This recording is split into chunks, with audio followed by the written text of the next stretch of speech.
Iya, artinya benar-benar terjadi. Nah, apakah kalian pernah mendengar ceramah? Di mana mendengarkan ceramah? Di masjid, sekolah. Nah, sekarang pernahkah kalian membaca teks ceramah? Pernah. Di mana membaca teks ceramah? Di buku di sekolah. Nah, jadi apa itu teks ceramah? Ada yang tahu? Apa itu teks ceramah? Nah, pernah mendengar pidato? Di mana? Di sekolah. Mendengar khotbah? Di mana? Di masjid. Apa sih perbedaan ceramah, pidato, dan khotbah? Ada yang tahu? Iya, coba Sindri. Pidato adalah suatu teks yang bersifat persuasif atau ajakan. Sementara ceramah adalah teks yang merupakan penyampaian info dan pengetahuan. Dan khotbah adalah teks yang membahas mengenai keimanan atau keagamaan. Iya, jadi perbedaan pidato, ceramah, dan khotbah. Ceramah tadi apa, Nak? Iya, penyampaian informasi bersifat persuasif, ajakan.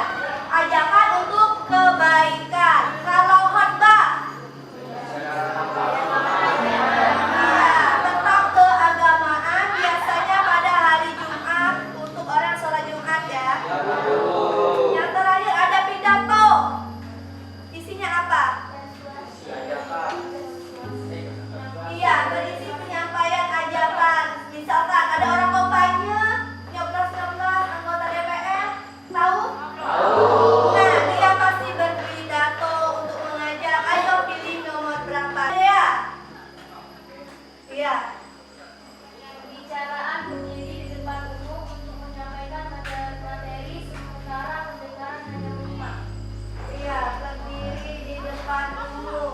Kemudian keterampilan berbahasa pada satu arah. Berisi pengetahuan untuk dijelaskan atau diinformasikan kepada saya. Iya, itu ciri-cirinya ya. Ada ajakan persuasifnya. Intinya persuasif itu adalah ajakan atau bukan.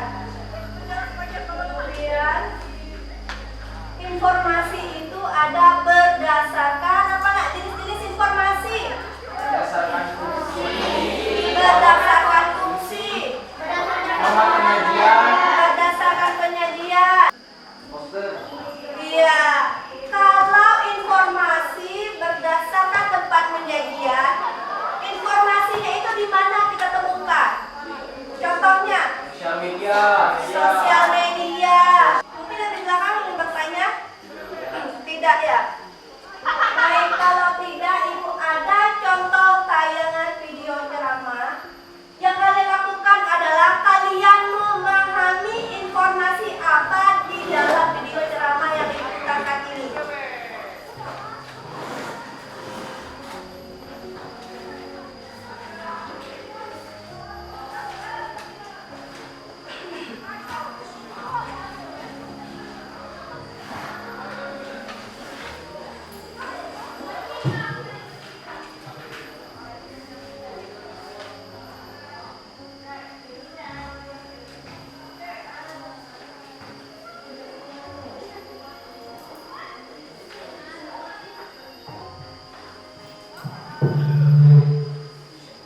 Ada suaranya tidak, Nak?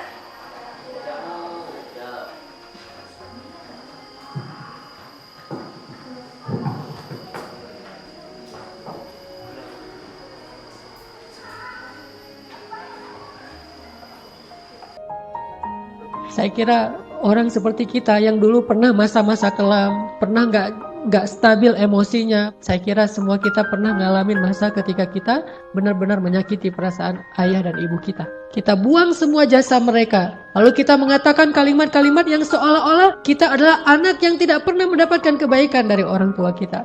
Ayah kita diam ketika dimarahi oleh kita, dan dia tidak pernah mengatakan, dulu kamu pernah seperti ini tapi saya sabar.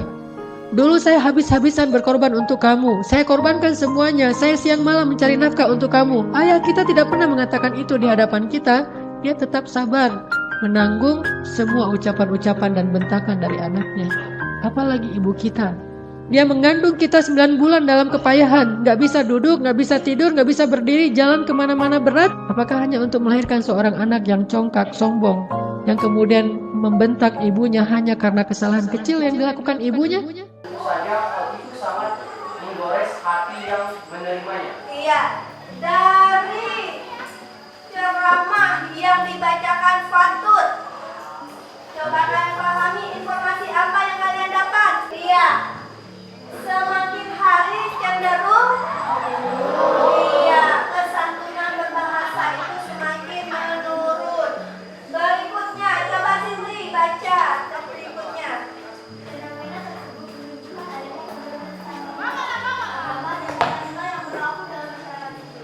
Tidak satunya berkaitan pula dengan masyarakat terhadap budaya. Silakan kalian bentuk per kelompok 6 sampai 7 orang, kelompok yang pernah kita bagikan sebelumnya. Silakan bentuk kelompok tanpa bersuara. Ibu ada LKPD ini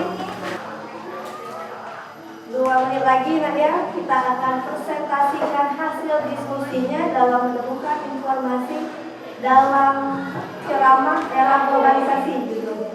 Baik, sudah ya. Nah, kelompok yang siap untuk presentasi ada kelompok berapa nak? Iya, kelompok 1. Silakan presentasikan kelompok 1. Kelompok yang lain menyimak apa yang disampaikan dari kelompok 1. Nah, kalian yang sebagai menyimak boleh kalian menambahkan atau memberi masukan saran ya. Mau menggunakan nih?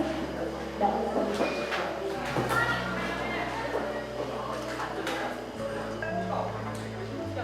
kami, apakah ada tambahan atau masukan atau saran dari kelompok lain?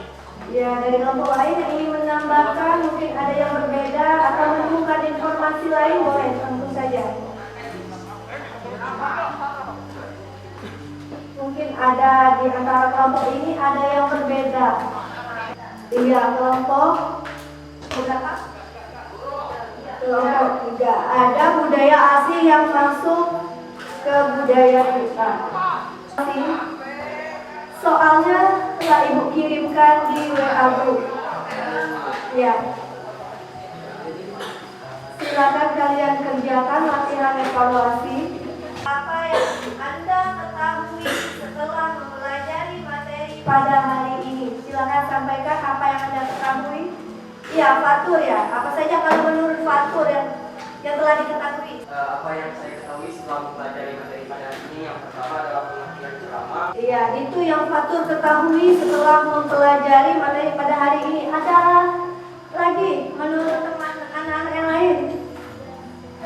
Setelah mempelajari materi ini, apa yang didapat? Kalian bisa apa? Kalau sini mana suaranya? Iya, mengetahui informasi di dalam teks ceramah. Ya. Kemudian kesimpulan, siapa yang bisa menyimpulkan? Iya, menyimpulkan pembelajaran pada hari ini. Coba Cindri.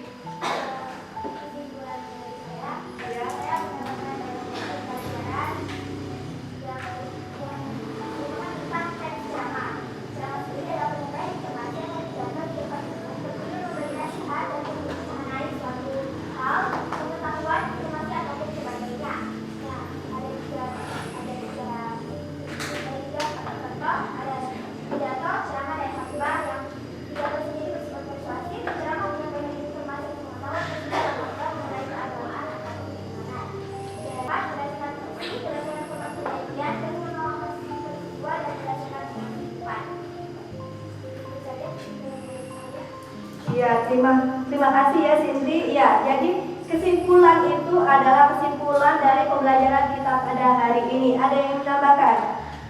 Tidak, sama semua ya. Nah, selanjutnya ya, kalian boleh mendengarkan ceramah atau membacakan ceramah, cari dari YouTube, bisa dari radio, bisa ya untuk selanjutnya. Dan kalian cari informasi dari ceramah itu yang bermanfaat bagi kehidupan kita itu untuk apa? Jadi mendengarkan ceramah bukan hanya pada saat di sekolah saja. Di rumah dari YouTube bisa kalian cari informasi penting yang bermanfaat untuk kalian itu ya. Baik bagi ilmu pengetahuan, keagamaan dan sebagainya. Dan kemudian untuk pembelajaran selanjutnya kalian harus aktif ya. Harus aktif. Kemudian jangan takut untuk belajar. Untuk selanjutnya materi yang kita pelajari adalah KD selanjutnya bagian B. Semoga apa yang kita pelajari pada hari ini bermanfaat untuk kalian semua. Ya, silakan kembali ke tempatnya semula. Memimpin doa silakan.